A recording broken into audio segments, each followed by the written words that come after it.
y en este preciso momento daremos comienzo al panel de minería. Les cuento, mientras terminan de acomodarse algunos, el moderador es el periodista Daniel Bosque, fue responsable de prensa y relaciones públicas en Telefónica y Gas Natural BAN. Desde 2002 dirige las publicaciones de Mining Press y Enel News, que abordan información de Argentina, Chile y Perú. El coordinador en representación de la Cámara de Empresaria de Medio Ambiente es Gabriel Balerga, socio gerente del Grupo Inducer. Los disertantes serán Cecilia Lichtenstein, directora de Gestión Ambiental Minera de la Secretaría de Política Minera de la Nación, es ingeniera ambiental egresada de la UCA, de la Universidad Católica de Argentina, y máster en restauración de ecosistemas. Posee más de 10 años de experiencia profesional en gestión ambiental de proyectos mineros. Gustavo Koch, director ejecutivo de la Cámara de Empresas Mineras, cuenta con amplia experiencia internacional vinculada con empresas mineras. Miembro fundador de Continental Gold, se desempeñó como vicepresidente ejecutivo a cargo del área legal y director miembro del Comité de Relaciones Comunitarias y Gubernamentales. Abogado con una maestría en Derecho Internacional de la Washington College of Law de American University.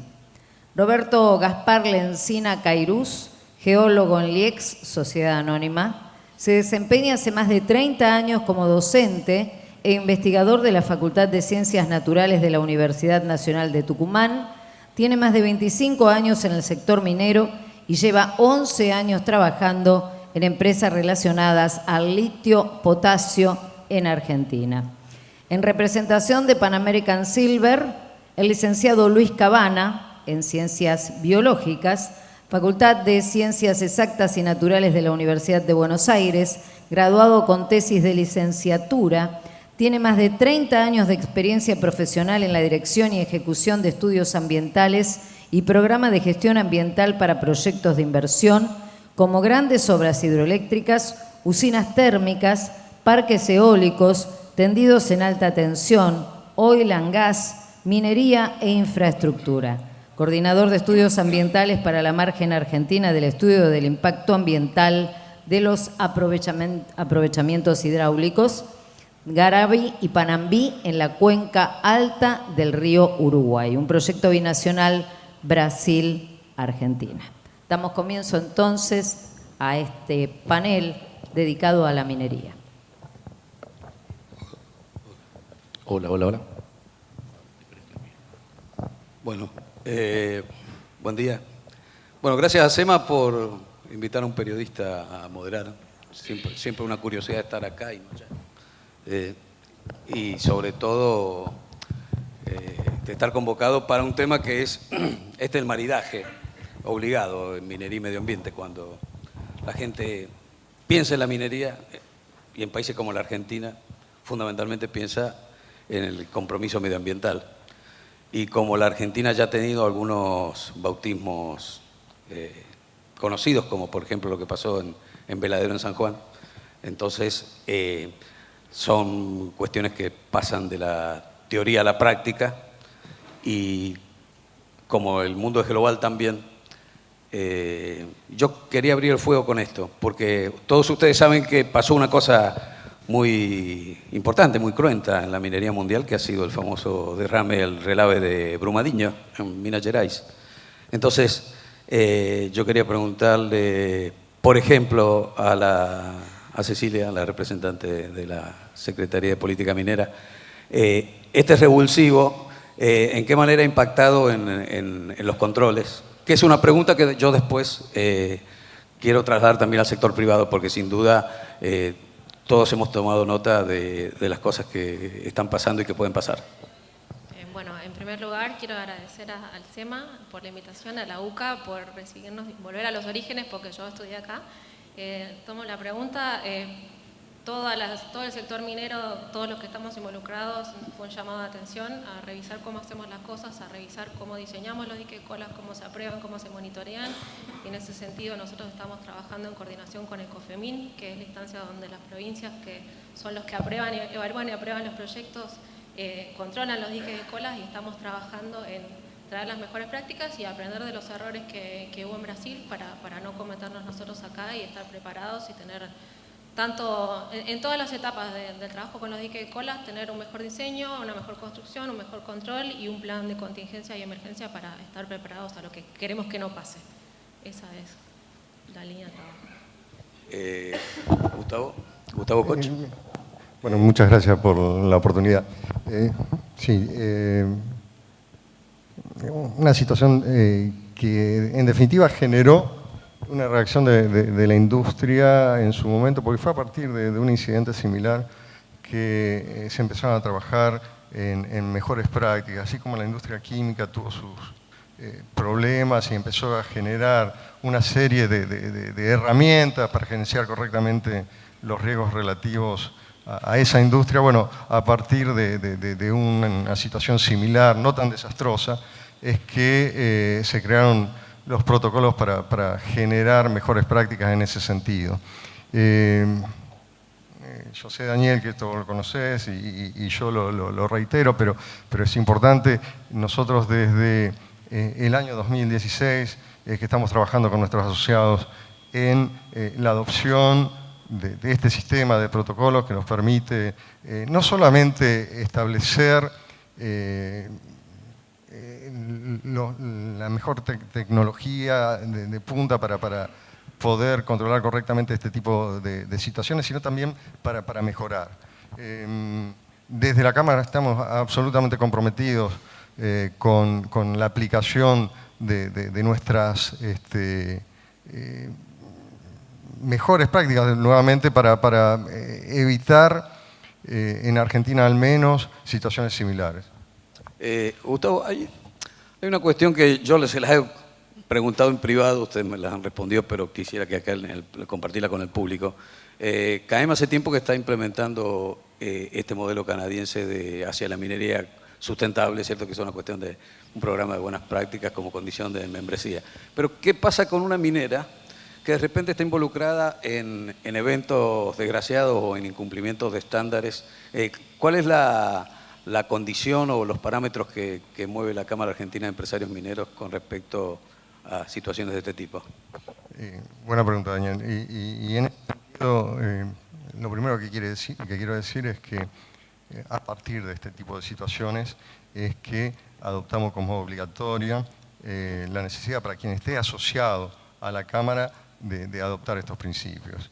Y si bien estas herramientas nos comprometimos a implementar en el año 2016, esto es un camino y estamos dando los primeros pasos. De hecho, nuestro compromiso a los efectos de la implementación es de al menos de 5 años. Y en eso estamos trabajando. Ahora, concretamente, quien sea asociado de nuestra organización y no adhiera, básicamente no tiene lugar en nuestra asociación. Como esta cuestión de relaves está relacionado con el tema de cierre de minas, que después podríamos hablar un poco más en detalle, y acá Luis, por Pan American Silver, ellos ya han estado gestionando el tema del agotamiento de Manantial Espejo. Entonces, no te escucho bien. Perdón, no te escucho bien.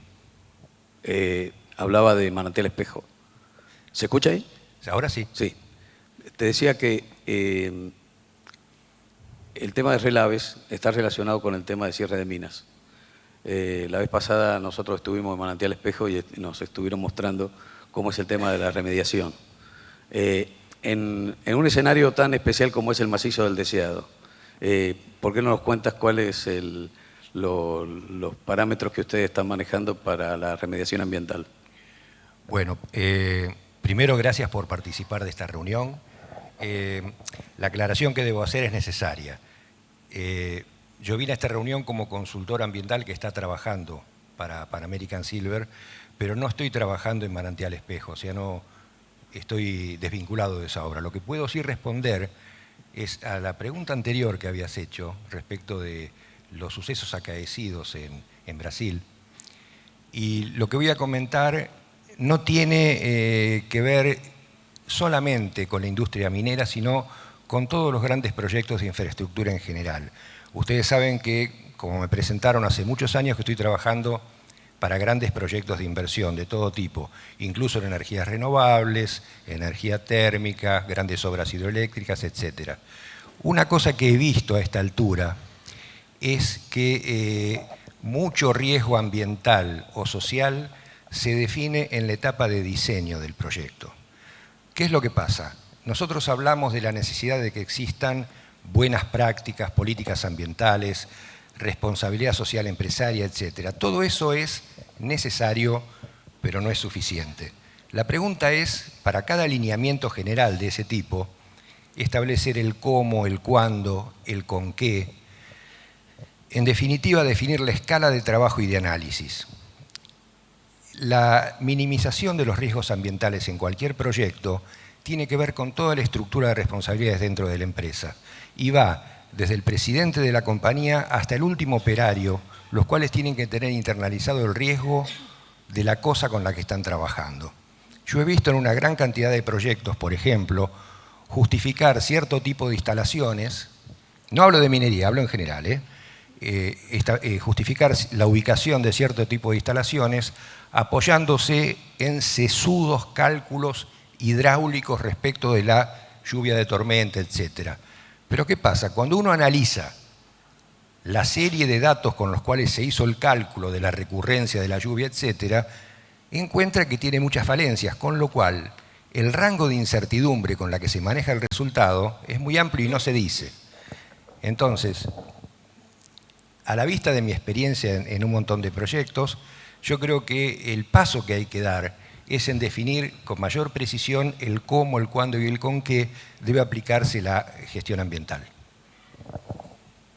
¿Puedo retomar el tema Sí. viniendo al tema del incidente de Brasil y a otros temas que pasan en la minería y en otras áreas, aprovechando que estamos en un ámbito académico, llamar al ejercicio responsable de las profesiones que nos tocan a cada uno? Todos tenemos poder de decisión en lo que hacemos, en lo más mínima que sea nuestra tarea. Creo que todos tenemos que ser conscientes de qué impacto tiene nuestra tarea en el conjunto de tareas que definen un proyecto, una política pública, lo que sea, y que hagamos ejercicio responsable, porque yo puedo tener el mejor sistema de gestión implementado, pero si yo tomo una decisión que no está correcta, ese sistema de gestión no me va a servir. Entonces creo que ahí es cómo contribuye cada uno con lo que hace en el conjunto y en la tarea final. Precisamente para darle una continuidad a esto que estamos hablando, con Roberto Lencina, que tan apasionadamente me ha estado contando cómo está funcionando, cómo está avanzando el proyecto de litio en Catamarca. Este es un proyecto nuevo, en un escenario nuevo. Yo me imagino porque cuando empezó el auge, el boom del litio en Argentina, bueno, en Chile también, no se estaba hablando tanto, por ejemplo, del tema del agua. Entonces, por ejemplo, es público y notorio la puja, la guerra del agua que hay en Chile por el salar de Atacama entre Soquimich y Saldívar, por ejemplo. ¿Cuáles son las premisas ambientales, y vos me estabas contando también sociales, que está teniendo Tres Quebradas, que es el proyecto que maneja el IEX en Catamarca, que todavía está en etapa de desarrollo, que va a entrar en explotación? ¿Cuándo? En cuanto lo financien, está listo. ¿1 año, 2 años? Bien. Hola, Contanos. buenos días. Hola, Daniel. Buenos días. Gracias a SEMA por la invitación. Es un honor para mí estar acá. Trabajamos fundamentalmente, contestando la pregunta y sumándome a los colegas acá panelistas, en una transparencia absolutamente en todas las etapas del desarrollo del proyecto, que está en etapa de exploración avanzada, con planta piloto, que necesita $400 millones para la construcción. Se está tratando de producir carbonato de litio a escala de planta piloto. Las premisas son fundamentalmente consultores con un expertise importante en el tema, en este tema del agua, poniendo énfasis fundamentalmente en lo que es el balance hídrico de la cuenca, que es fundamental. Pero acá hay un dato para los que no conocen. La Puna Argentina y Tres Quebradas está ubicada en Catamarca, yendo al paso de San Francisco, al paso internacional de Chile, casi a 50 kilómetros del límite con Chile. Es una zona que está en el extremo sur de lo que los geólogos llamamos Puna Argentina, que los biólogos lo llaman de otra forma. Dentro de la Puna Argentina hay un enorme vacío de información. Se acaba de publicar y está disponible, para los que quieran luego les cuento, en PDF un libro que se llama La Puna Argentina, que es de lectura amplia. No hay registros, con lo cual los estudios que necesitan del input en la cuenca y del output de la cuenca, es decir, de los datos técnicos, son, como decía Luis, acá difíciles de interpretar porque no hay registros en el tiempo. Pero concretamente se puso el peso en expertos de acá, de la Universidad de Buenos Aires, sobre modelos hidrogeológicos. Los modelos siguen teniendo las consideraciones que tienen los modelos, ¿sí? Y lo importante no es construir un modelo, sino seguirlo en el tiempo. Eso en el aspecto técnico. En segundo lugar, el proceso no tiene contemplado el uso de agua dulce. De hecho, que no hay agua dulce en la cuenca, no hay. De hecho, que para que la gente pueda tomar agua dulce se compran botellas de agua. Es decir, eso a nivel de comunicación, que es el otro aspecto, lo dejamos muy claro. Y también dejamos claro que es importante conocer, y esto es parte de mi trabajo, trasladar a las comunidades y al sector político y a la sociedad, o a las ONG, quienes quieran escucharlo, de qué se trata un balance hídrico. Si no, termina siendo una información demasiado técnica. Se está gestionando desde el punto de vista ambiental con un programa de energías renovables. El campamento se maneja con energías renovables en su mayor porcentaje, y del consumo de agua, como no hay, consumo externo, y el proceso, ¿no? Reitero y cierro, no tiene contemplado el uso de agua dulce durante el proceso. Si te refieres al comportamiento del agua en el salar, es toda una discusión científica y hay papers que hablan a favor y papers que hablan en contra, y creo que todavía no hay experiencia suficiente para contestar qué pasa con lo que puede haber de agua dulce en los poros una vez que uno lo pone en superficie, pero nuevamente se vincula al balance hídrico de la cuenca. Perdón, aprovechando el pie que me dio Lencina, quería hacer un comentario. Esto es algo que yo tuve la oportunidad de conversar con la gente de la actual Secretaría de Medio Ambiente de la Nación ya hace 2 años. Y aprovecho esta reunión porque aquí tenemos funcionarios públicos, tenemos consultores, gente de la industria, y además tenemos alumnos, gente que en el futuro va a estar manejando la cuestión relacionada con estos proyectos.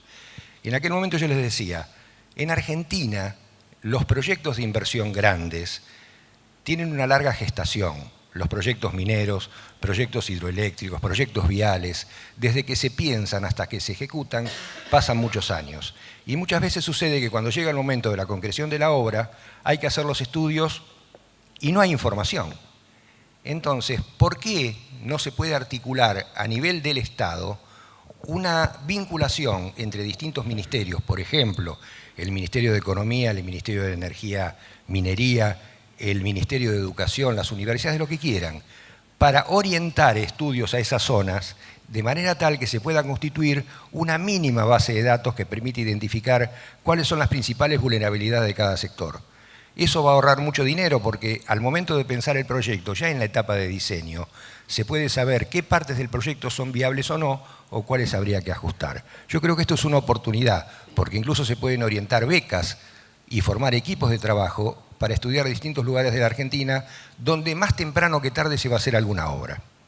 Gracias. Sobre el particular, a mí me interesaría preguntarle a un experto, que es a Gabriel Valerga, de cuál es la mirada que tiene el sector ambiental sobre la gestión ambiental minera, particularmente en el tema del agua. En el tema del agua.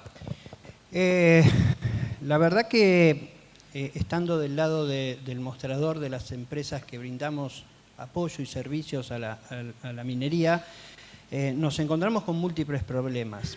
Y coincido absolutamente que la falta de datos previos... A ver, la minería es un negocio sumamente nuevo en la Argentina respecto de los hidrocarburos, que es mucho más maduro. Nuevo en todo sentido, desde el estudio de la geología y de la hidrogeología hasta las tecnologías disponibles. Vemos que hay un constante avance en cuanto a herramientas de gestión, inclusive con los TSM que propone CAEM, que nos parece fantástico, como herramienta de gestión para las empresas, pero también tecnológicos. Y necesitamos más datos porque necesitamos más tiempo. Y como hemos planteado aquí escenarios 2030, y algunos me decían, bueno, pero si una empresa minera está en cierre dentro de 10 años, ¿qué puede decir de aquí a 2030? Pero no lo veamos por empresa, veamos por actividad, veamos a la minería en su totalidad como negocio importante, productivo y fuente de trabajo y desarrollo social a nivel país. Entonces vamos a ver que hay empresas mineras que están en distintos estadios de proyecto. Y ojalá que las condiciones internacionales y nacionales nos favorezcan para esto porque lo necesitamos. Existen estudios de líneas de bases de buena calidad que se vienen desarrollando para la mayoría de los proyectos y eso va engrosando y va dándole robustez estadística a la información, que es lo que necesitamos para los proyectos actuales y para los que vendrán.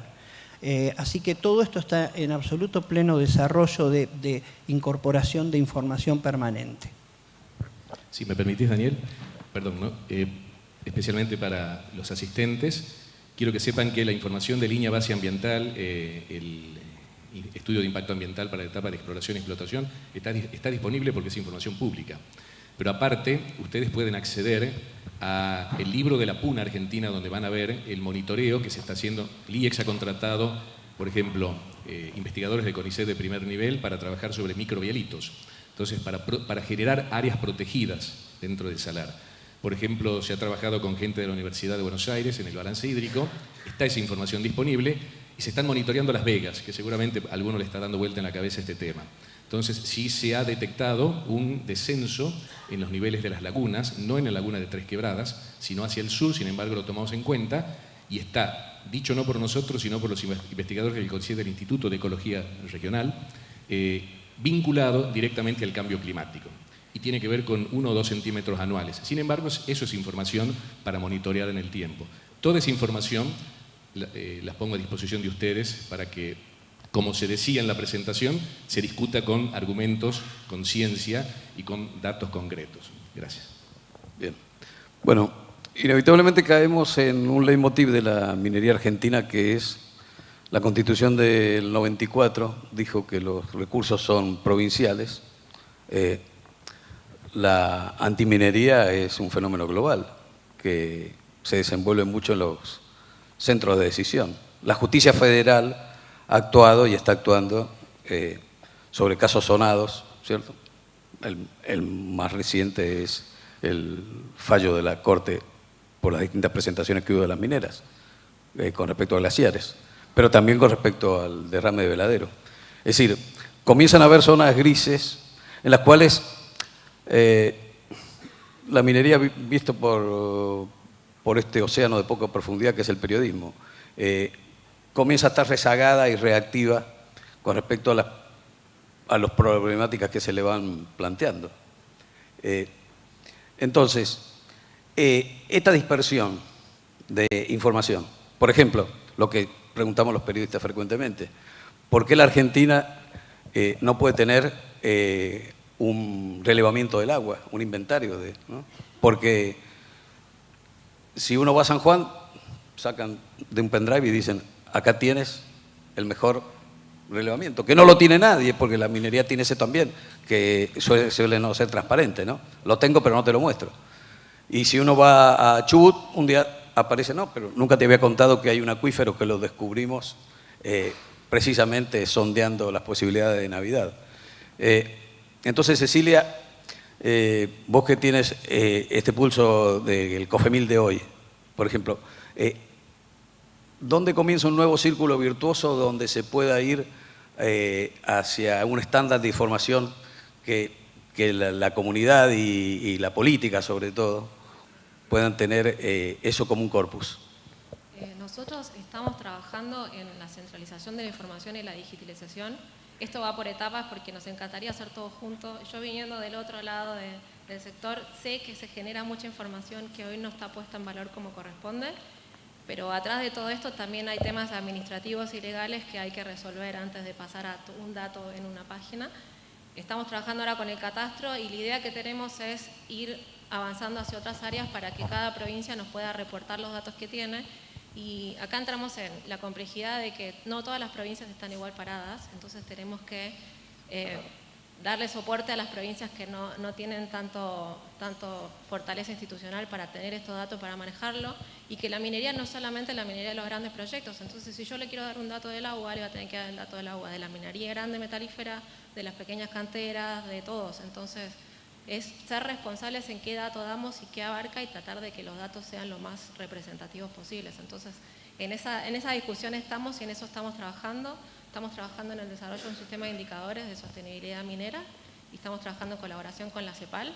Así que es un trabajo duro, lo estamos tratando de hacer ordenadamente para que el resultado sea de calidad y pueda ser un dato con el valor que corresponde. ¿Y CAEM, Gustavo?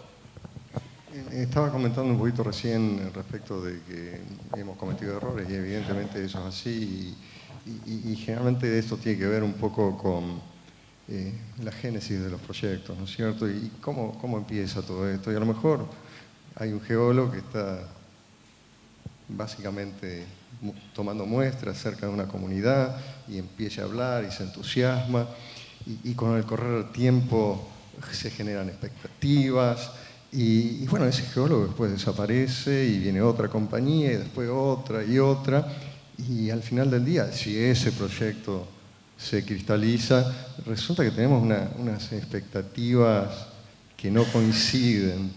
Tenemos que ser cuidadosos.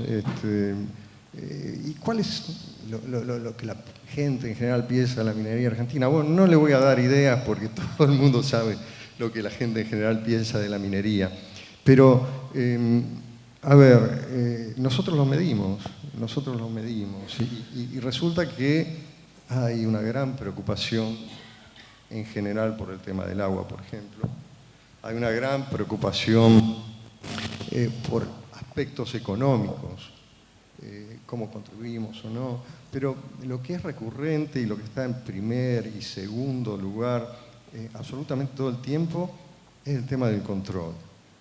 Y creo que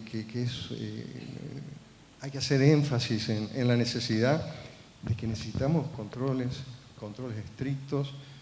Creo que alguien alguna vez dijo que somos mejores si nos vigilan. Estamos de acuerdo. Y esos controles deben ser creíbles. En ese sentido, y desde el punto de vista de nuestra actuación, ¿cuál es nuestro granito de arena en ese sentido, Daniel? Tratar de establecer sistemas de trabajo que puedan ser mensurables y puedan transparentarse. Concretamente, cómo estamos trabajando en este momento, cómo nos calificamos y eventualmente mostrar dónde estamos parados y decir, bueno, esto es lo que estamos haciendo para mejorar. Bueno, me han pasado un papelito que nos quedan 5 minutos. Yo invitaría, de allá para acá, a ver de qué manera podemos darle un cierre a cuáles serían en materia de gestión ambiental y regulación las cosas que podrían contribuir a facilitar el desarrollo de esta todavía muy incipiente industria minera en la Argentina. Gabriel. Yo creo que el marco normativo lo tenemos, básicamente. Lo que tal vez se necesite es alguna cosita extra y algunas políticas un poquito más firmes en cuanto a lo que decía Gustavo, por ejemplo, de mayor, no digo mayor presión de control, sino mayor transparencia de la información y trazabilidad de la información. Por ejemplo, algo que sería muy importante que Minería tome es que es fundamental tener un registro de quiénes son los actores que intervienen en los monitoreos ambientales. Por ejemplo, quiénes los que toman las muestras, los laboratorios que analizan los resultados. O sea, tiene que estar regulado por la Secretaría, habilitado por la Secretaría con todos los requisitos que corresponden. Hay cursos nacionales de técnicos tomadores de muestras, que es importante que se sepa y que la minería tal vez no lo sabe, seguro no lo sabe, que los laboratorios estén acreditados con ISO 17025, que es la norma de aseguramiento de calidad por excelencia en el mundo de los laboratorios, pero para eso los tienen que regular. A partir de ahí se puede encontrar trazabilidad se debe encontrar trazabilidad en todos los resultados y darle mayor entidad a todos los resultados, vengan de donde venga y los haga quien los haga, porque son comparables. Esto es fundamental para lograr lo que la minería necesita, sigue necesitando y va a necesitar cada vez más, porque la sociedad cada vez está más demandante, que es la licencia social. La gente necesita tener de parte del sector absoluta transparencia. Hay excelentes resultados de algunas empresas mineras que llevan a cabo monitoreos participativos con representantes de las comunidades locales y que los integran en todo el proceso de monitoreo, desde la toma de muestras hasta se llevan los resultados del laboratorio. Y la verdad que políticas de puertas abiertas de la empresa, de todos los que intervienen, y los resultados son fantásticos, porque la gente empieza a confiar en la información que se le da. Esto sería bueno que se contagie para toda la actividad minera, porque ya tenemos buenos resultados. Y, insisto, cada vez es más demandante el reclamo de la sociedad, y tenemos que estar preparados y tenemos que hacer minería. Y es absolutamente necesario que hagamos minería, porque es una actividad que el país, como todas las demás, las necesita para desarrollarse. Es increíble que no nos permitan ni siquiera en algunas provincias explorar las riquezas que tenemos enterradas cuando tenemos tanta pobreza en superficie. ¿Tenemos tiempo? ¿Un poco más? Un minuto. Bueno, ¿quién quiere un minuto? Voy a cerrar un poco trayendo lo que se habló en el panel anterior de las energías renovables y de las metas de descarbonización de la economía. Hay un estudio del Banco Mundial que se hizo hace un par de años de cuál va a ser el escenario energético y qué minerales va a demandar ese escenario energético para cumplir con las metas. Esto es un llamado de atención para el sector a que tenemos que abastecer esa demanda de minerales de la mejor manera posible, con gobernanza, haciendo una minería responsable y tratando de que la minería que hacemos para cumplir esas metas no le juegue en contra esas mismas metas. Entonces, tener en cuenta también nuestra eficiencia en el uso de energía y la coordinación que tenemos que hacer con otros sectores para que todos tengamos ese mismo objetivo. Eso como visión a futuro. El árbitro ha dado 2 minutos más de descuento. Sí.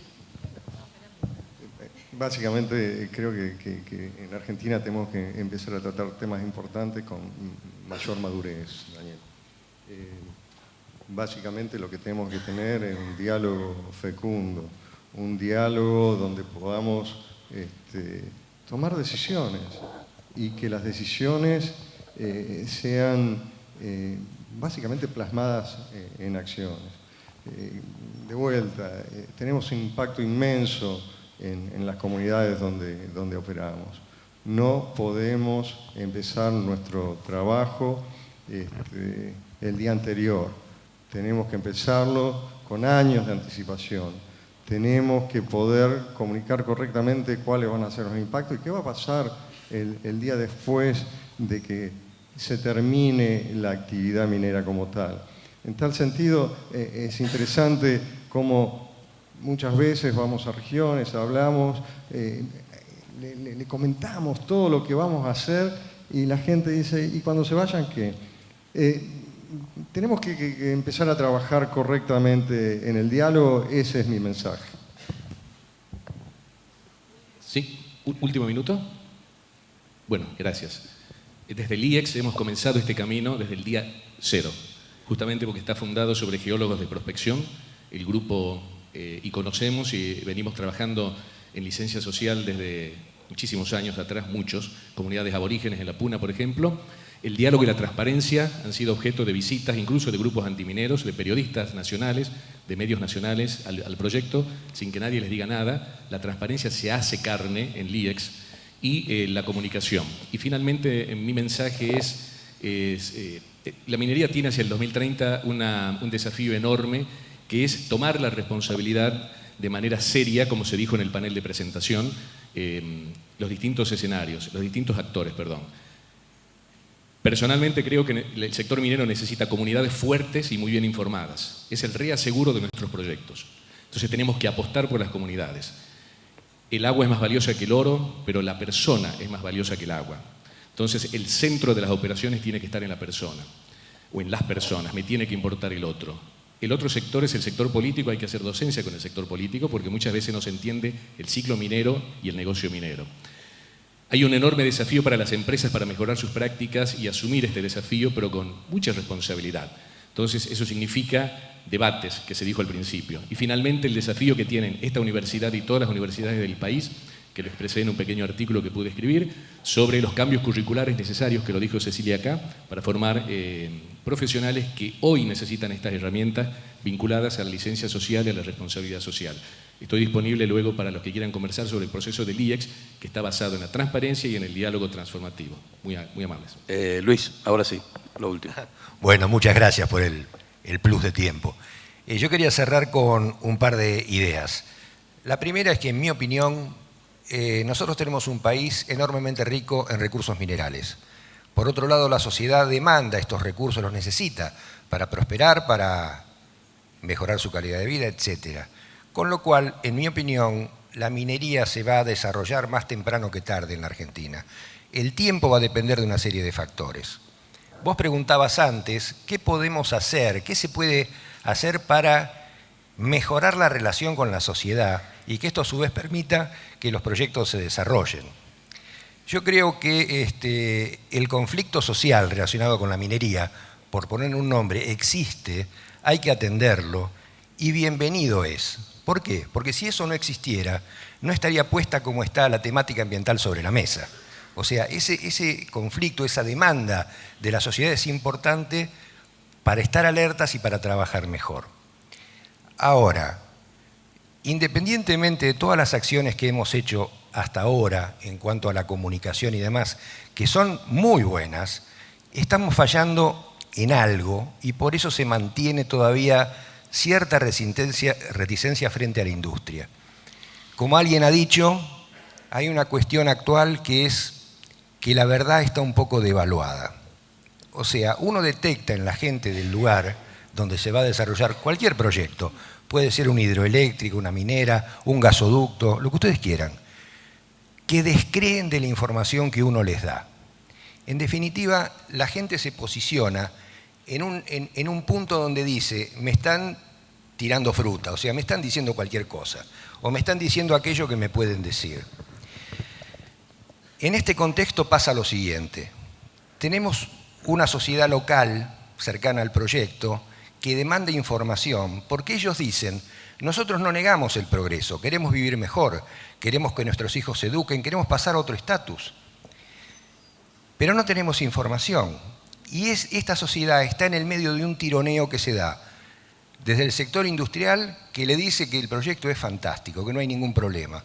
Y por el otro lado, grupos activistas que le dicen que es un desastre colosal. Y la gente no sabe de qué se trata.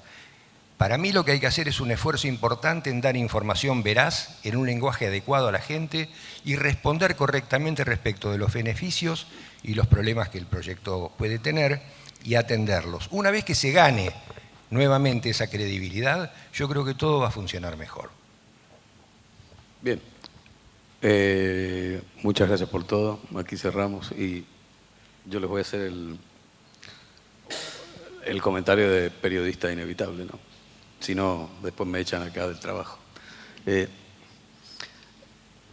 La minería en el mundo y aquí muchas veces se ha pegado tiros en los pies y se ha amputado manos, brazos y piernas por una pereza intelectual de ocultar información y antes de ocultarla, de construirla, ¿no?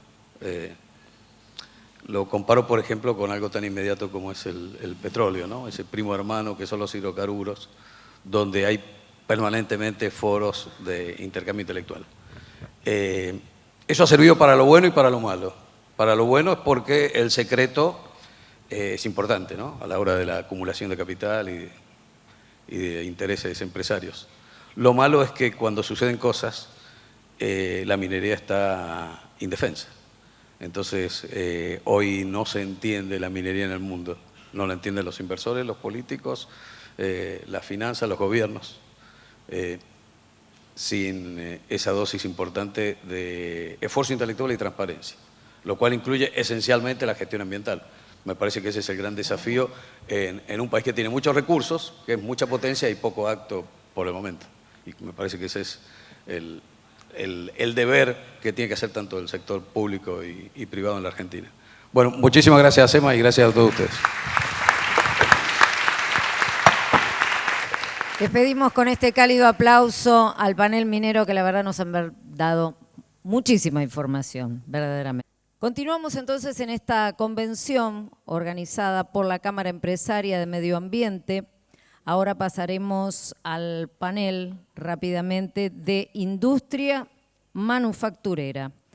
La moderación estará a cargo de Silvia Neistat. Silvia es ingeniera agrónoma de la Universidad Católica Argentina. También cursó la licenciatura de Ciencias Agrarias de la UCA y el máster de Ciencias Económicas de la UBA. Desde 1994 es editora de la sección Economía del diario Clarín y es miembro de la Academia Nacional de Periodismo. El coordinador de este panel en representación de la Cámara Empresaria de Medio Ambiente será Osvaldo Simonini, presidente de Ecotec. Los disertantes: Manuel Frávega es abogado de la UCA, de la Universidad Católica Argentina, realizó posgrados de Derecho Ambiental, actualmente es subsecretario de Fiscalización y Evaluación Ambiental del Organismo Provincial para el Desarrollo Sostenible de la Provincia de Buenos Aires, que tiene el fin de fijar la política ambiental, otorgar las licencias ambientales a las industrias, establecer la dirección política estratégica para la gestión de residuos y preservar recursos naturales. También participa de este panel Claudio Terrés. Desde 2007 es presidente del Departamento Ambiente y Desarrollo Sustentable de la Unión Industrial Argentina, es gerente de Asuntos Públicos en Ledesma, es miembro directivo del IRAM y miembro fundador de Serfoar.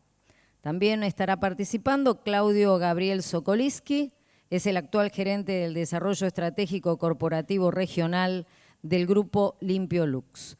Es un destacado especialista en seguridad alimentaria, con trayectoria en las empresas Sistemas de Higiene Ecolab, Johnson Profesional y Johnson Diversey.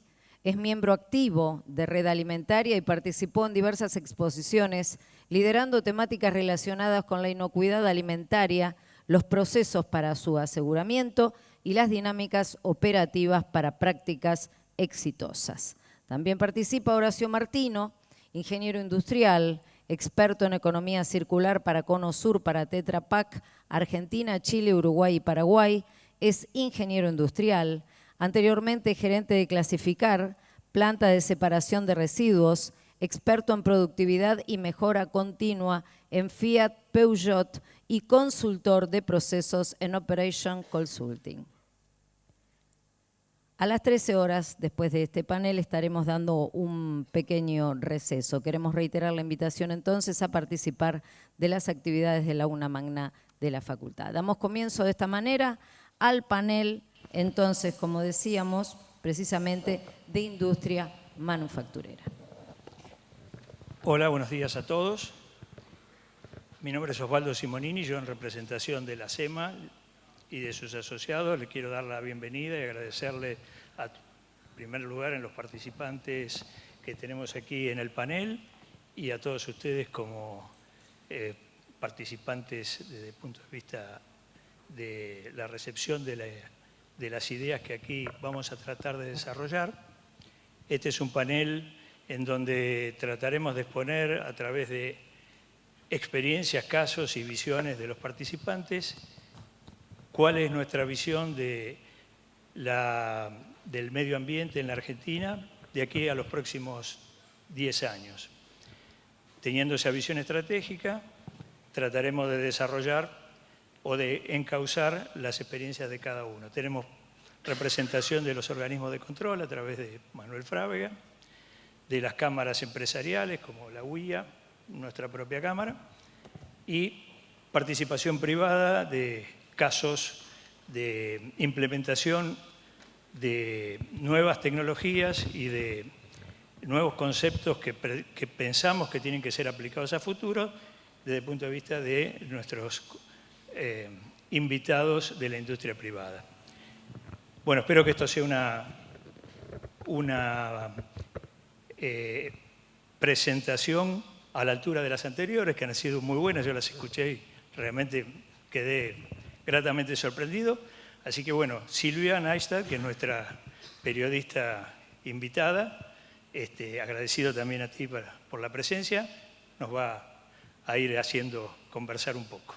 Bueno, muchísimas gracias, Osvaldo. Me voy a parar porque estoy un poco hundida acá y realmente el tema lo amerita, ¿no? Porque estamos pensando en un desafío muy grande que es pensar hacia el 2030 con una gran oportunidad, porque estamos en campaña electoral y vos, Osvaldo, me comentabas, digamos, en las charlas de pasillo, que la idea es que de esta enorme iniciativa que está haciendo la Cámara Empresaria del Medio Ambiente, muchas felicitaciones, piensan publicar un documento y discutirlo con los candidatos, o sea que realmente esto sea una política de Estado, así que muchas felicitaciones. Bueno, vamos a empezar por el sector privado, después vamos a ir a Manuel que nos diga cuáles son las regulaciones. Horacio, ustedes en Tetra Pak, ¿cómo entienden la economía circular? ¿Qué es lo que están haciendo específicamente? Les voy a contar una mala noticia.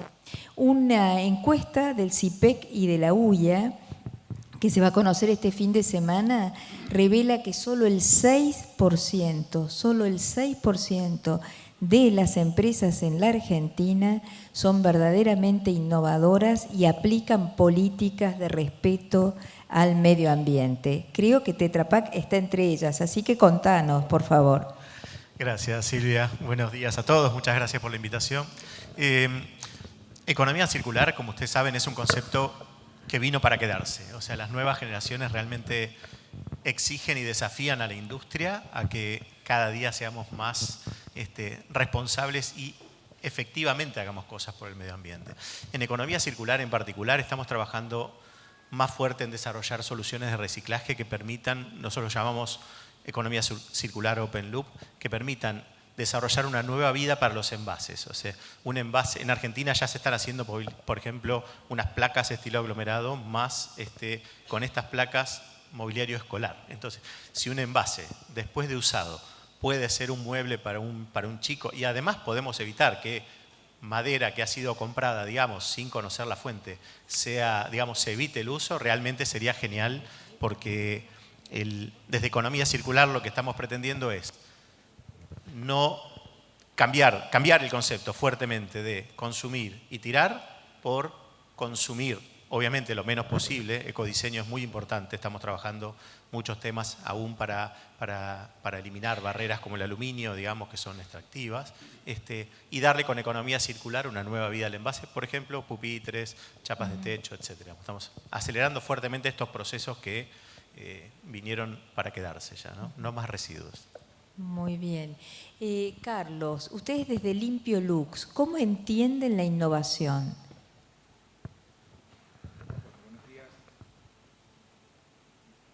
Allá, espera. Bueno, buenos días a todos y también muy agradecido por la invitación. Es un foro que creemos tiene un valor importante desde el punto de vista de repensar nuestras acciones, repensar nuestra actividad. Nosotros somos una empresa de servicios hacemos servicios principalmente de higiene y de un concepto superador que tiene que ver con gerenciar los servicios desde un punto de vista sustentable y amigable con el medio ambiente. La innovación es fundamental, pero acá nosotros no solamente deberíamos hablar de innovación tecnológica, que por cierto ahora quisiera compartir algún concepto, sino fundamentalmente la innovación del management que tenga en cuenta a la gente. Nosotros trabajamos con el slot sociocultural y socioeconómico quizás más bajo, porque son operadores de servicios commodity muy simples, pero que en muchos casos es primer empleo, en muchos casos es primera oportunidad de formalización, de integración a la sociedad, y desde allí la innovación tiene que ver con incluir socialmente a la gente, hacerla protagonista de las acciones y en definitiva presentar el mayor servicio de valor a nuestros clientes. En higiene el impacto con el medio ambiente es directo porque usamos agua y el tema del agua ha sido una enorme preocupación en cómo efectivizar nuestra productividad y nuestra práctica amistosa con el medio ambiente. Todos conocen, más allá de aspectos técnicos, el uso de un equipamiento que falazmente parece que nos aporta productividad, que es la hidrolavadora. La hidrolavadora, dicen los colegas de nuestra actividad, que sirve para trasladar la suciedad de un punto al otro sin resolver la causa. Nosotros hemos implementado muchas nuevas prácticas de procedimientos, de acciones que tienen que ver con tratar la higiene con agua de baja presión, con cortes de pico en la aplicación. Parecen cosas básicas, cosas de sentido común, cosas muy elementales, pero que redujeron en un 30% el consumo de agua. Usar equipamientos, hay unos equipamientos que todos han visto en aeropuertos, en grandes superficies, en los retailers, que son de enorme facilidad y productividad para limpiar grandes superficies en pisos, que son máquinas lavafregadoras. Hoy existen máquinas que reutilizan el líquido de aplicación y de enjuague y con tanques de mayor volumen, lo cual generan productividad que es menor costo en el aseo, en la actividad operativa de limpieza para los clientes, pero por otro lado generan menor consumo de agua. Y un punto más que nos parece el más disruptivo desde el punto de vista de la potencia que tiene es desmistificar algunos conceptos de principios activos. Saben que los químicos es otra de nuestras herramientas fundamentales y el químico es una herramienta absolutamente border entre la acción y el medio ambiente y su uso controlado y profesional y serio es vital. Nosotros estamos desarrollando hace 2 años una tecnología de origen ruso que tiene que ver con la transformación del agua mediante un muy simple procedimiento a través de un equipo que es electroactivar las aguas. Sin ser químico, pero sí les quiero compartir desde el concepto básico su aplicación. Agua potable activada por sales de las características químicas de la sal común de mesa, que a través de ese proceso electrolítico logra obtener 2 productos como output de esa acción. Un anolito, que es un desinfectante, y un catolito. Me quiero detener en el desinfectante. Imagínense agua transformada en un desinfectante. Lo primero que debemos hacer es validar su aplicación científica y su validación científica. Y les quiero compartir que este producto ya tiene aprobación de FDA, Food and Drug Administration de Estados Unidos y Unión Europea. Aquí estamos activamente avanzando desde el punto de vista empresario en la validación. Es agua que no deja huella tóxica. Es un desinfectante que tiene la misma performance que el tradicional hipoclorito de sodio o agua lavandina, como la conocemos en el consumo doméstico. Pero hay algo más importante para concluir, que tiene que ver que adquiere capacidades para poder generar barrera de eliminación de agrotóxicos sobre la piel de frutas, por ejemplo. Yo que he trabajado muchos años en el tema inocuidad alimentaria, en la industria rionegrina y en la industria del Valle, Los productores frutihortícolas tienen enormes problemas para exportar porque, por un lado, necesitan pesticidas para hacer que su producción llegue a término en la mejor condición posible, pero esos pesticidas les cierran mercado. La oportunidad de esta tecnología de lavar de manera absolutamente amistosa la piel de las frutas, manzanas, peras, cítricos en el litoral y poder exportar sin residuo agrotóxico va a significar un impulso muy grande a la economía regional y desde allí nuestro aporte en ese aspecto. Muchísimas gracias. Claudio, vos tenés un doble sombrero. Por un lado estás ocupándote del tema en la Unión Industrial Argentina, que es tal vez la cámara más representativa de la industria, pero también sos un alto ejecutivo de la empresa Ledesma. ¿Qué medidas de acción están tomando justamente por estos temas tan centrales y esenciales? Bueno, en primer lugar, muchísimas gracias a SEMA por la invitación. A ver, yo quisiera arrancar por el lado de cómo está la situación hoy en general y después, en particular, te cuento de Ledesma. En general, yo siempre digo que las empresas grandes, ya desde hace muchos años, tienen un área específica de ambiente, tienen una gerencia, con lo cual es un tema en el cual ya se ha desarrollado muchísimo y se ha avanzado muchísimo. No solamente por digamos, la incorporación de recurso humano, sino de recurso tecnológico, que viene también con conceptos de mejoras ambientales.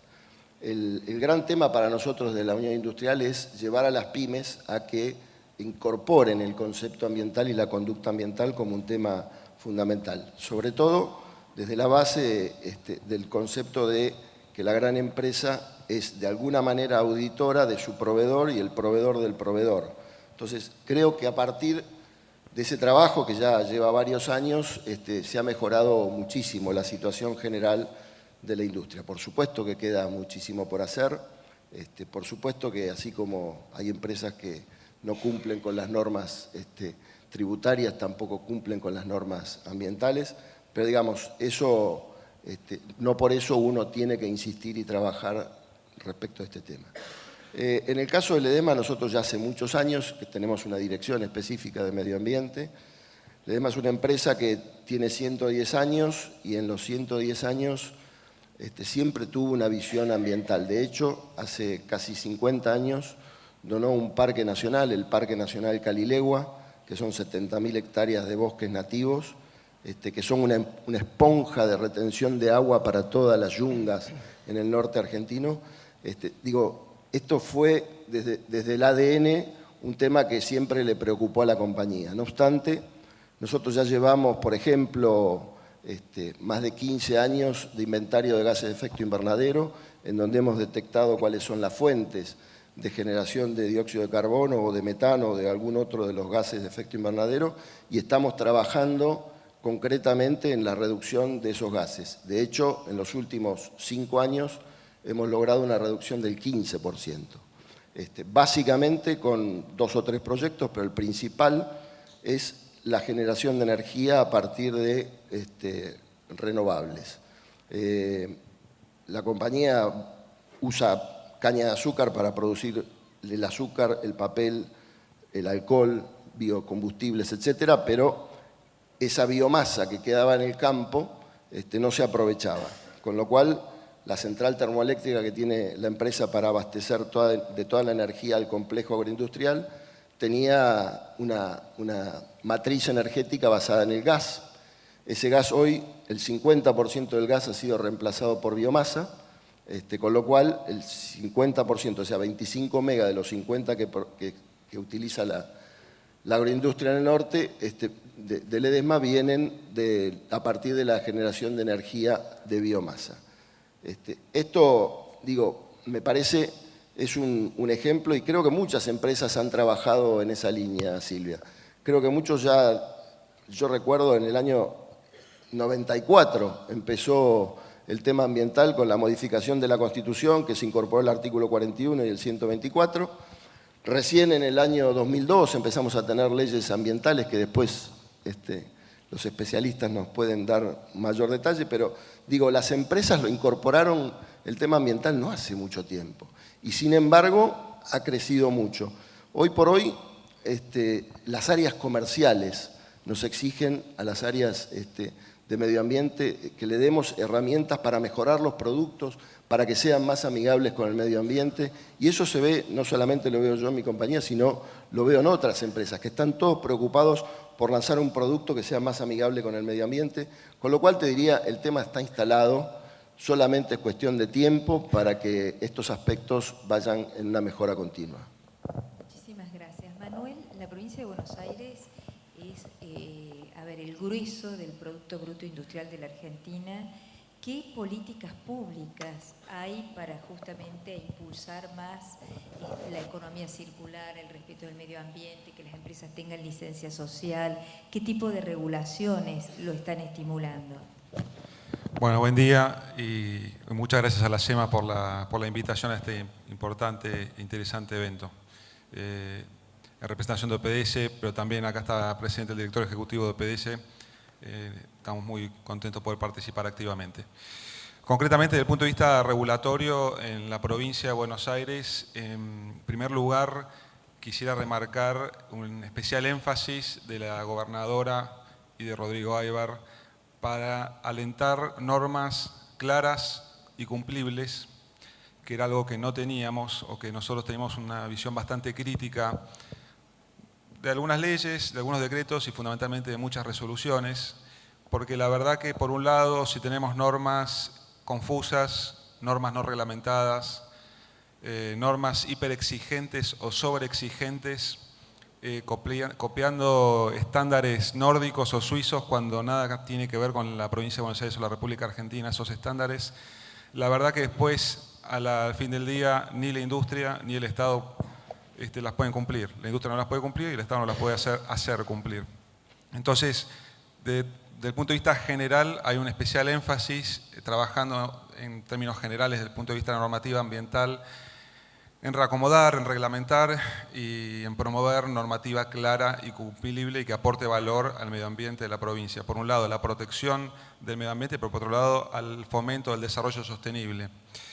En ese sentido, quisiera remarcar algunos hitos de estos últimos 2 años que nosotros estuvimos trabajando con Rodrigo y todo el equipo en el OPDS. Por ejemplo, por un lado, todo lo que es la determinación por parte de Gobernación al OPDS como coordinador de los ODS en la provincia de Buenos Aires.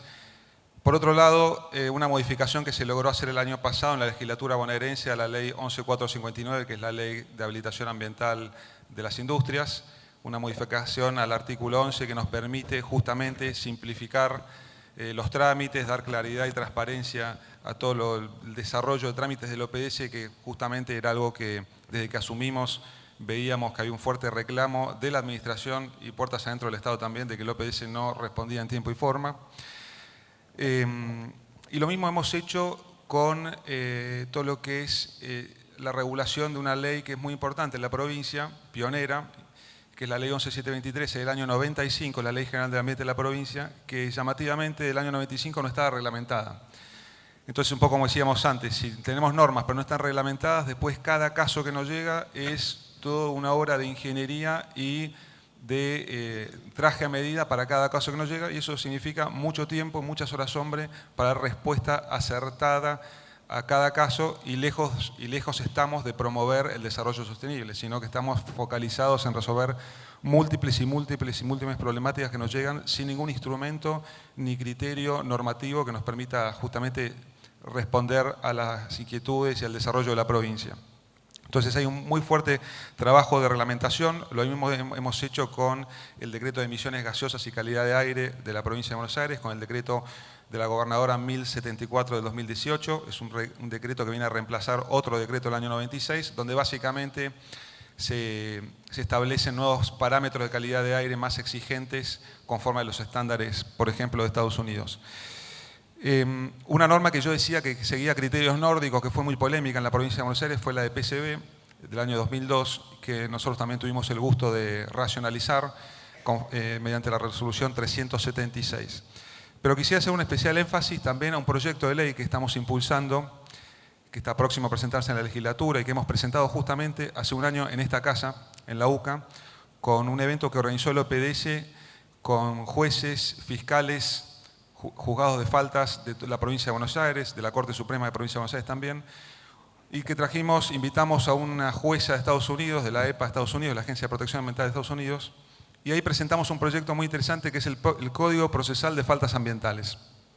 Básicamente, para no extenderme mucho, lo que busca este proyecto, y que creo que es un claro ejemplo de lo que comentaba antes, es simplificar y hacer claros los criterios de fiscalización y de control a las industrias en la provincia de Buenos Aires. Porque hoy, por ejemplo, tenemos múltiples normas que van desde el año 1958 al 2017, normas ambientales me refiero, cada una tiene un criterio distinto, multas distintas, tenemos multas en Australia, por ejemplo, todavía en leyes. Y también tenemos dos autoridades ambientales en la provincia de Buenos Aires, el OPDS desde ya y la Autoridad del Agua para todo lo que es los vuelcos de agua, captación de agua, etc. Entonces unificamos como Estado en las dos agencias ambientales criterios únicos. Creo que un aspecto también interesante es que en ese proyecto también previmos instrumentos que también, si bien está focalizado desde el punto de vista fiscalizatorio, también promuevan la mejora ambiental o tecnológica de las industrias, permitiéndole, por ejemplo, a las industrias que si el OPDS le pone una multa, pueda abocar parte de esa multa a una mejora tecnológica para dejar de contaminar. Eso forma parte justamente de una asistencia, un incentivo del Estado que permita adjudicar ciertos recursos a, por ejemplo, a las pymes que hoy muchos lo necesitan. Así que estamos muy contentos de haber trabajado ese proyecto y creo que forma parte también de estas herramientas que venimos impulsando, por un lado para controlar, pero también por otro lado para promover el desarrollo sostenible en la provincia de Buenos Aires, porque creemos que no solo que es posible, sino que es necesario. Muchísimas gracias. ¿Se oye? Muchísimas gracias. Horacio, ¿cuál es para vos el desafío más importante para la industria de cara al 2030? Mira, se los definiría con dos palabras. 2030, digamos, va a ser desafiante para la industria. Realmente el mercado, las nuevas generaciones exigen y demandan productos sustentables y más amigables con el medio ambiente. Con lo cual, a la gente que está en industria, escuchen el mensaje. Las nuevas generaciones son mucho más exigentes. Venimos haciendo educación ambiental hace muchos años, ahora esa educación ambiental llegó al management, llegó a los puestos de decisión y es misión de todos resolver esto. Así que, digamos, las empresas tenemos que estar atentos y cambiar y desarrollarnos cada vez mejor para ser más amigables. Muchísimas gracias, gran mensaje. Manuel, ¿vos crees que la legislación ambiental que tenés a disposición, que es tu herramienta de trabajo, es apropiada o habría que promover un nuevo tipo de legislación ambiental? Desde el punto de vista normativo tenemos distintas esferas de normas, porque tenemos normas que sanciona el Congreso Nacional, que son de presupuestos mínimos y aplicables a la provincia, y después tenemos las normas propias de la provincia. Por un lado, ya tenemos normas muy buenas y normas que tenemos que mejorar. Yo acá quisiera enfatizar, por ejemplo, a nivel nacional en la Ley de Residuos Peligrosos, la 24/251, que creo que hay una opinión unánime o casi unánime de que hay que modificarla. Es una ley incluso previa a la reforma de la Constitución del año 94, que tiene ciertos defectos muy importantes que la tornan muy complicada su operatividad y su aplicación. Con lo cual ahí yo creo que en la agenda a nivel nacional hay una herramienta muy importante o un desafío muy importante para mejorar. También a nivel nacional puedo mencionar otras. Se me viene a la cabeza el decreto 181 de ingresos de residuos o la resolución 785 del 2005 de la Secretaría de Energía, que podemos hablar mucho de eso, que no funciona respecto al régimen ambiental de los tanques aéreos de almacenamiento de hidrocarburos. A nivel provincial hay normas que algunas hemos mejorado. Yo conté el caso de la 11459. Muy interesante también que hace 2 semanas hemos publicado un decreto de la gobernadora, que es el 531 del 2019, que reglamenta justamente la 11459 respecto al licenciamiento ambiental de industrias, que bueno, viene a dar una respuesta moderna, simple y clara a una problemática que tenía muchos años y bueno, se mejoró. Con lo cual yo creo que sí, el desafío siempre hay una mejora continua.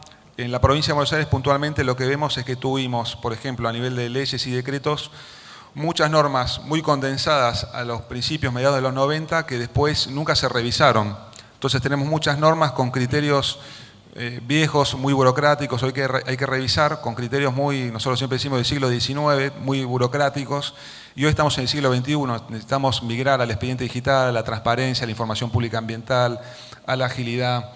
Entonces, esa migración, la verdad que lamentablemente creo que la provincia se perdió muchos años de tener normas muy buenas para ese momento, principios de los 90, pero pasaron muchos años, muchas décadas, sin ningún tipo de revisión.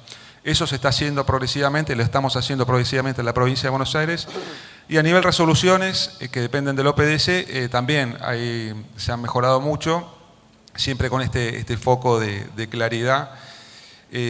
También lo hemos hecho, por ejemplo, en lo que es habilitación de obras públicas, por ahí excede al tema de industrias, pero con todo el impulso, algo se habló en los paneles anteriores de, por ejemplo, las energías renovables, que eso en la provincia nosotros lo hemos visto mucho, cómo han crecido los proyectos de energías renovables, fundamentalmente eólicos, en la provincia, que no había un marco normativo específico. Bueno, eso lo hemos creado.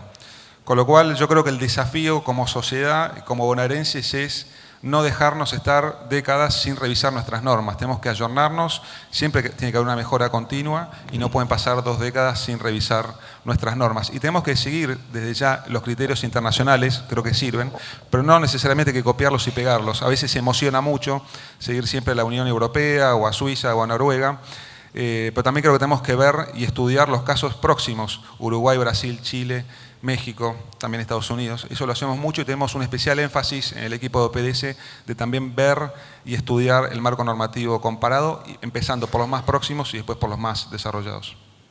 Muchísimas gracias. Vos nos contabas, Carlos, toda la innovación que están haciendo ustedes en Limpio Lux. ¿Nos podrías decir qué tipo de política pública haría falta para seguir incentivando ese tipo de innovación? Bueno, la verdad es muy profundo. Aquí el colega contaba sobre una serie de normativas. Yo creo que a la par de políticas públicas, que hay todo un desarrollo, digamos, todo un mapa muy completo, creo que lo que nos falta es el otro paso que tiene que ver con la gestión. Hablamos de sustentabilidad y nosotros hablamos de sustentabilidad como herramienta de gestión. Las empresas tienen como objetivos por las normativas gubernamentales bajar su nivel de volumen de vuelcos. Bueno, hay que hacer gestión para ello y la gestión tiene un pivot que es el cambio cultural. El entender que si queremos bajar los vuelcos, si queremos bajar industrialmente el vuelco de residuos, tenemos que trabajar en los puntos de generación, tenemos que trabajar en nuevos formatos de operatividad que tengan en cuenta ese principio y sobre todo reformular el concepto del costo. Hay un costo directo que tiene que ver con la acción de manufactura y la acción, en este caso, del tratamiento de residuos, pero hay una parte que no tiene visibilidad, el famoso concepto del costo oculto. Si no reciclamos y no recuperamos y no transformamos ese scrap en materias primas scrap, probablemente tengamos un costo directo mucho menor, pero hay una invisibilización de enormes costos ocultos que tienen que ver con qué ocurre con el medio ambiente. Hay innumerables casos. Hoy hablamos de que es más caro usar materias primas provenientes del scrap, es decir, materias primas reconvertidas, que usar materias primas vírgenes, pero hay una invisibilización absoluta de qué costo tiene ello. Hablamos de que el costo de logística es más caro trasladar el recupero que la adquisición directa de la materia virgen, pero ese costo lo paga la sociedad, ese costo lo paga el planeta. Poco lo que nosotros planteamos es: hay que reformular el éxito, hay que reformular el concepto de éxito. Desde el punto de vista empresario, nosotros suscribimos el triple impacto, que tiene que ver con este tránsito maravilloso de cambio cultural de empresas hacia el camino B, que es, bueno, las empresas necesitan y son las protagonistas de la generación de riqueza, así que hay una gestión vinculada a la rentabilidad, pero no debemos olvidar que tiene que haber una gestión vinculada a la gente, una gestión vinculada a lo social y una gestión también vinculada al medio ambiente. Entonces, la fórmula del éxito debería ser reconvertida en función de no visibilizar el éxito desde el valor o desde el factor meramente de la rentabilidad, sino de que esa rentabilidad qué impacto tiene y cómo puedo lograr ese equilibrio de triple impacto, de generación de riqueza, alimentación social, integración social y cuidado medioambiental. Muchísimas gracias. Claudio, la UIA, la Unión Industrial Argentina, ¿tiene un plan de acción de cara al cambio climático? A ver, la Unión Industrial Argentina tiene un departamento específico de medio ambiente en donde tiene una agenda del día a día y una agenda proactiva, una agenda de mediano y largo plazo. En la agenda del día a día tratamos con todas las cámaras intervinientes y empresas que forman parte del departamento los temas regulatorios habituales. Pero en la agenda de mediano y largo plazo, lo que yo llamo la agenda positiva, participamos con las autoridades de gobierno, básicamente con la Secretaría de Medio Ambiente de la Nación, y somos miembro activo del Comité de Cambio Climático, o sea que estamos teniendo, digamos, nuestra participación y nuestra opinión respecto del tema. Debo decir que la industria aporta muy poco a las emisiones totales de la Argentina. No sé si ustedes saben que el impacto que tiene la industria en el cambio climático es menor al 5%. Básicamente los... Perdón. ¿Cómo? ¿Al campo? No. Lo que digo, la Argentina tiene un impacto bajo. La Argentina está entre los países que menos impacta. Pero, digo, la industria tiene un impacto leve, básicamente lo tiene en las aguas residuales y en el consumo energético. Fuera de eso, digo, la energía es el que más aporta, o sea, el consumo energético es el que más aporta básicamente los combustibles fósiles, y el campo también tiene un aporte, en ese sentido, mayor al que tiene la industria. Pero, de todas maneras, estamos trabajando, como te dije, en los aspectos que tienen que ver con la industria, básicamente la eficiencia energética, la economía circular. Tenemos distintos programas con distintas cámaras que, por supuesto, no toda la industria tiene el mismo impacto. Hay industrias que tienen un mayor impacto respecto de otras. Básicamente son 3 o 4, metalúrgica, el acero, la química y alguna otra industria por ahí, y con ellos estamos trabajando en programas específicos ya a través de la cámara específica que tiene, digamos, su cuerpo técnico para desarrollar esas políticas. Muchas gracias. Yo les quería pedir a cada uno de ustedes, y después Osvaldo para el cierre, que pensando en este auditorio de empresarios, estudiantes, gente realmente muy inquieta y preocupada por el cambio climático, por favor, un mensaje breve pero contundente. Horacio. Sí, miren, mi mensaje es de inquietos y preocupados hay que pasar a ocupados. Hay que hacer algo para que estas cosas cambien, digamos. Si nosotros consumimos energía que viene de una matriz sucia, somos un poco cómplices de que haya generación. Entonces, en el caso nuestro estamos trabajando también para ir a energía renovable, porque como dice Claudio, el impacto de energía en lo que es huella ambiental es muy fuerte. Así que yo sugeriría animarse a dar ese paso desde su ámbito, digamos. Si no separan los reciclables, sepárenlo. Pero nadie los viene a buscar, ok, no es excusa, es, digamos, buscar el lugar y todo, de pasar de preocupados a ocupados. Muchas gracias. Manuel. Gracias. Yo diría, como título y síntesis, que el cambio es posible, que el cambio climático es real, existe, y que independientemente de que sean empresas grandes, empresas chicas, provincias grandes, provincias chicas, hay muchas medidas que se pueden hacer. Nosotros lo vemos constantemente cuando recorremos la provincia, recorremos muchos municipios, muchas industrias grandes, medianas, chicas, y muchas veces nos llama positivamente la atención el compromiso de muchas pymes muy poco conocidas que por motu propio, por conciencia, por sensibilidad, porque están gestionados por jóvenes que tienen una sensibilidad mayor por este tema, adoptan medidas que no se les exige la ley. se les exige su conciencia, su compromiso con el cambio climático para afrontar la temática. Con lo cual yo diría, el cambio es posible y hay muchas veces que no dependemos de grandes recursos, sino de creatividad, de algún recurso, pero tampoco una fuerte inversión, a veces sí, por supuesto.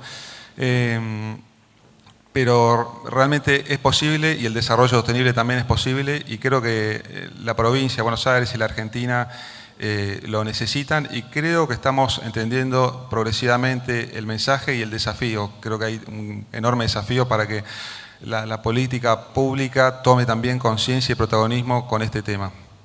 Muchísimas gracias, Manuel. Carlos. Sí, que es Claudio.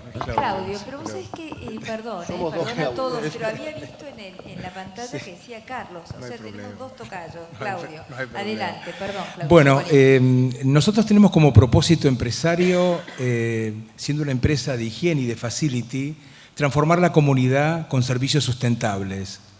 Es muy largoplacista, es cierto, pero los grandes objetivos tienen que poder marcarse en la distancia. El mensaje que yo quiero compartir es que, más allá de las políticas gubernamentales que son, y las regulatorias, que son nuestro marco y que son fundamentales, cada uno de nosotros, desde nuestro ámbito profesional, desde nuestro ámbito social, desde nuestro ámbito empresario, debemos contribuir desde nuestro metro cuadrado, desde el lugar en donde estamos. Ser realmente agentes de cambio en nuestras prácticas profesionales, en el desarrollo de nuestra actividad, en el desarrollo de nuestra contribución. Todos somos parte de esto y no es ajeno. El medio ambiente y los temas vinculados no son ajenos. Los temas de la inclusión social no son ajenos al medio ambiente. Nosotros buscamos desde un sinnúmero de programas de nuestros objetivos de desarrollo de sustentabilidad, integrar a las familias de colaboradores que no han terminado sus estudios ni primarios, secundarios y los hacemos llegar y eso se traslada a su familia. Nosotros decimos que desde nuestra actividad, desde nuestros colaboradores, desde el ámbito con nuestros clientes, llegamos a las familias y las familias llegan a la comunidad. Desde nuestro metro cuadrado personal, profesional, desde nuestro metro cuadrado empresario, se puede construir, se puede transformar. Gracias. Muchas gracias. Sí, Claudio. Sí, realmente coincido totalmente con lo que se dijo, no voy a repetirlo, pero creo que el tema del cambio climático, me parece a mí que nosotros como Argentina vamos a sufrir más las consecuencias del cambio climático que lo que nosotros podamos aportar como mejora al cambio climático. Eso no quiere decir que no hagamos nada. Por el contrario, creo que tenemos que trabajar y desde cada uno, desde el lugar que nos toca, hacer lo mejor posible y sobre todo, y básicamente creo yo, a partir de energías renovables. Creo que hoy hubo un panel específico de eso y todo el tema del cambio del concepto, a pesar de que Vaca Muerta es hoy, pero bueno, esto hay que medirlo en el muy largo plazo, no en el corto plazo. El mensaje es, nosotros tenemos que tener una participación pública, creo yo, mucho más importante desde el punto de vista de cómo vamos a ser afectados por el cambio climático y en esto, digamos, nosotros como Unión Industrial lo manifestamos a las autoridades ambientales nacionales que negocian en la COP todos los años y creo que eso es de alguna manera buscar el financiamiento que pueda traer la incorporación de tecnología a nuestra industria y de esa manera con la incorporación de tecnología que ya viene con el tema ambiental incluido nosotros podamos lograr mejoras sustanciales. Pero básicamente vamos a sufrir un poco más las consecuencias de lo que podamos hacer. No obstante, hay que hacer. Muchísimas gracias al panel. Osvaldo, te vamos a pedir que hagas el cierre. Bueno, como cierre, nuevamente gracias a todos los participantes. Como aporte de la SEMA y en coincidencia con todo lo que han volcado ustedes en estos minutos, está la esencia de nuestra misión, que es la jerarquización de la gestión ambiental. Me sumo a los augurios y al mensaje para toda la concurrencia de que tenemos que entrar en acción, tenemos que jerarquizar nuestro trabajo, tenemos que tener una visión a mediano y largo plazo y básicamente un compromiso no solo con la gestión ambiental, sino con el desarrollo sostenible del país. Tenemos mucho por hacer, Yo en particular compruebo que hay muchísima gente que tiene muchas ganas de hacer, y los que tenemos alguna responsabilidad en lo que sea la gestión y la toma de decisiones, propongo que profundicemos esa responsabilidad y ayudemos a todo este país a salir adelante.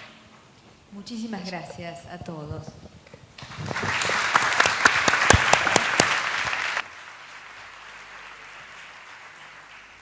Agradecemos entonces al panel de industria manufacturera y, bueno, por supuesto, a los